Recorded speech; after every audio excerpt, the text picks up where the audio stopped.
اے رسول اعظم صلی اللہ علیہ وسلم کے دیوانوں، بندہ اگر اللہ کی پسند کا خیال کرے اور اللہ کی ناپسند کا بھی خیال کرے، جو اللہ کو پسند ہو اسے اختیار کرے اور جو اللہ کو پسند نہیں ہے اسے اگر بندہ چھوڑ دیتا ہے تو اس بندے سے میرا مولا محبت فرماتا ہے، اور جب اس سے محبت فرماتا ہے تو اس کی زندگی کو سکون سے بھر دیا کرتا ہے۔ آپ ذرا دیکھیں اللہ والوں کی زندگی کا جائزہ لیں تو آپ کو محسوس ہوگا وہ کبھی اپنی پسند کا خیال کرتے ہی نہیں تھے۔ اپنی تو پسند بڑی عجیب عجیب ہوتی ہے، اپنی پسندوں کا کیا اعتبار۔ آج ذرا سوچو آج کے نوجوان کی پسند کیا ہے، آج کے انسانوں کی پسند کیا ہے، آج کے مسلمانوں کی پسند کیا ہے۔ ذرا گریبان میں جھانک کر کے دیکھنا، آج کا مسلمان پسند کرتا ہے تو گناہوں کو پسند کرتا ہے، آج کا مسلمان پسند کرتا ہے گندی پکچروں کو پسند کرتا ہے، آج کا مسلمان پسند کرتا ہے گاڑیوں کے اندر گانے رکھنا پسند کرتا ہے، آج کا انسان پسند کرتا ہے شادیوں میں ڈھول باجے تاشے باجے تماشے اسے پسند کرتا ہے۔ آپ ذرا دیکھو یہ آج کے مسلمان کی پسند، اور پھر دعویٰ کیا ہم امام حسین سے محبت کرتے ہیں، ہم تاجدار کربلا سے محبت کرتے ہیں۔ آئیے میں آپ کو بتاؤں تاجدار کربلا کی زندگی میں ایک سخت وقت آیا، ایک سخت وقت آیا، اور ایسا وقت آیا جو اللہ عز و جل کے کلمے کی بلندی کے لیے اور دین کی سر بلندی کے لیے ایک قربانی دینے کا وقت آیا۔ وہاں بھی پسند کی بات آئی، ایک اپنی پسند، ایک رب کی پسند، ایک اپنی پسند، ایک مدینے کے تاجدار کی پسند۔ جب دو پسندوں کا تقابل ہوا، اپنی پسند کا، رب کی پسند کا، اپنی پسند کا، مدینے کے تاجدار صلی اللہ علیہ وسلم کی پسند کا، تو امام حسین نے اپنی پسند کو اللہ کی پسند پہ قربان کر دیا، نبی کی پسند پر قربان کر دیا۔ اب سمجھاتا ہوا چلوں شاید کہ بات آپ کی سمجھ میں آ جائے۔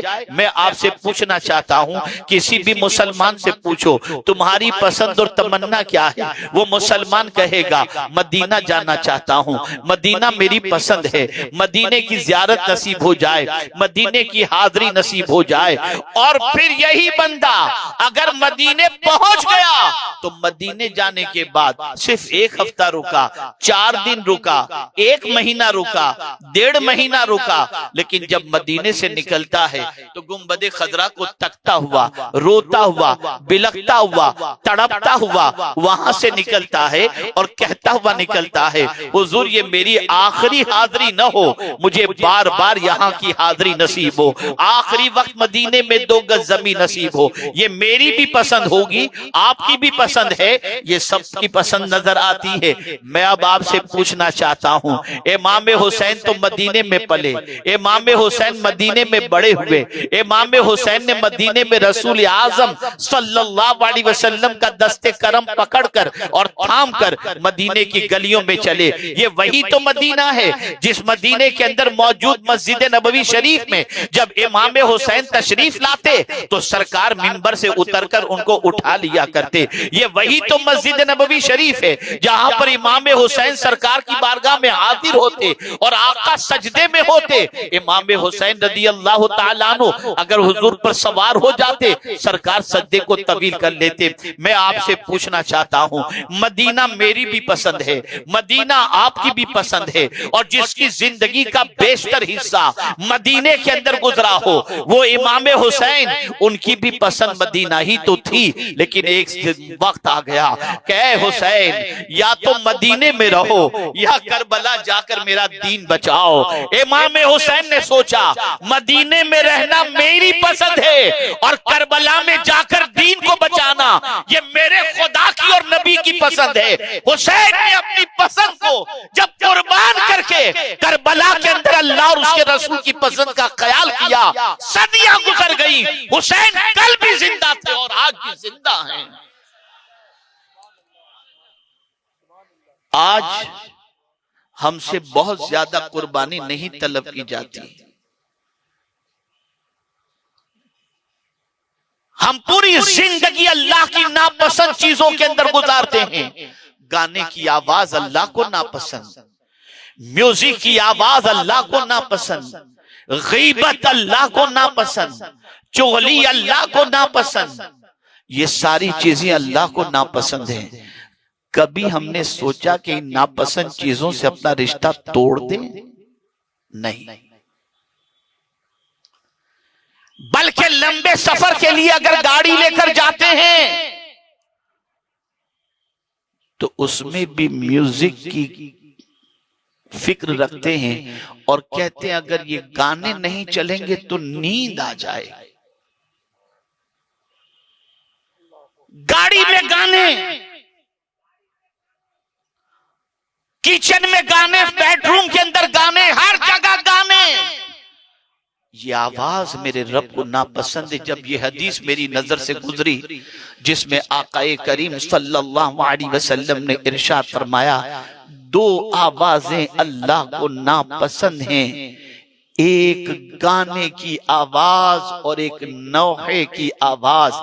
کسی کے انتقال پر جو آدمی نوحہ کرتا ہے، ماتم کرتا ہے، شکوہ شکایت کرتا ہے، یہ آواز بھی اللہ کو ناپسند ہے اور گانے کی آواز بھی ناپسند ہے. میرے پیارے آقا صلی اللہ تعالی علیہ وسلم کے پیارے دیوانوں، سیدنا فاروق اعظم رضی اللہ المولا تبارک و تعالی عنہ ارشاد فرماتے ہیں کہ گانا دل میں اس طرح سے نفاق کو پیدا کرتا ہے جیسے پانی زمین سے اناج کو پیدا کرتا ہے. گانا سننے کے بعد انسان کا دل، انسان کا جسم، انسان کا وجود آپے سے باہر ہو جاتا ہے. جہاں میوزک سنی تھرکنا شروع، جہاں میوزک سنی انسان کی پوزیشن آپے سے باہر ہو گئی. اے رسول اعظم صلی اللہ علیہ وسلم کے دیوانوں، ہم اور آپ آقا کریم صلی اللہ علیہ وسلم کی میلاد مناتے ہیں اور مناتے رہیں گے انشاءاللہ، اور خوب اچھی طریقے سے منائیں گے. لیکن یہاں میں آپ کو بتاؤں، جب میلاد مصطفیٰ صلی اللہ علیہ وسلم کی محفل سجائی جاتی ہے تو کیا کیا جاتا ہے؟ ہم اللہ کے رسول صلی اللہ علیہ وسلم کی آمد کے مقصد کو بیان کرتے ہیں، آمد کے اسباب کو بیان کرتے ہیں، آمد کی وجہ کو بیان کرتے ہیں.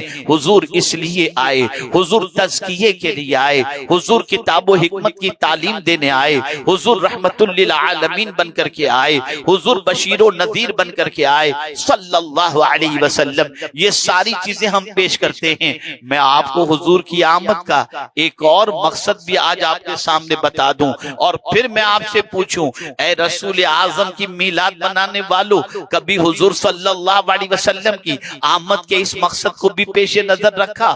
آقا کریم صلی اللہ علیہ وسلم فرماتے ہیں میں مزامیر کو توڑنے کے لیے آیا ہوں.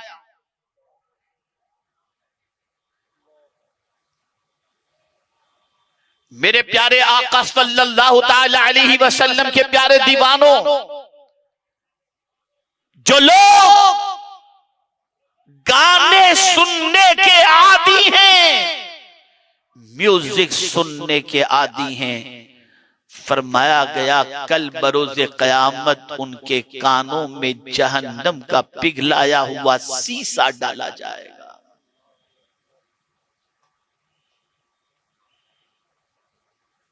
آپ جانتے ہیں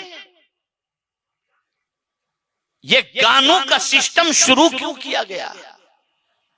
میرے پیارے آقا صلی اللہ تعالی علیہ وسلم کے پیارے دیوانوں، یاد رکھیں جب رسول گرامی وقار صلی اللہ تعالی علیہ وسلم لوگوں کو قرآن سناتے اور قرآن سننے کے بعد لوگوں کی زندگیوں میں انقلاب پیدا ہوتا، لوگوں کی زندگیوں میں تبدیلیاں پیدا ہوتی، لوگوں کی زندگی پر قرآن کا اثر شروع ہوتا، اس وقت کے لوگوں نے منصوبہ بنایا کہ مصطفیٰ جان رحمت صلی اللہ علیہ وسلم کی زبان سے قرآن کو سننے کے بعد لوگوں کی زندگیوں میں تبدیلی پیدا ہوتی ہے.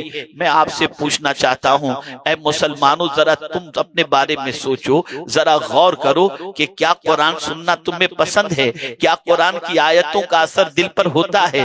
کہیں ایسا تو نہیں ہے کہ قرآن سننا بوجھ بن گیا ہو؟ کہیں ایسا تو نہیں ہے کہ قرآن سننے میں مزہ نہیں آتا؟ کہیں ایسا تو نہیں ہے کہ قرآن سے دلچسپی بالکل ختم ہو چکی ہو؟ اگر یہ کیفیت بن چکی ہے تو اپنے ایمان کی خیر بناؤ.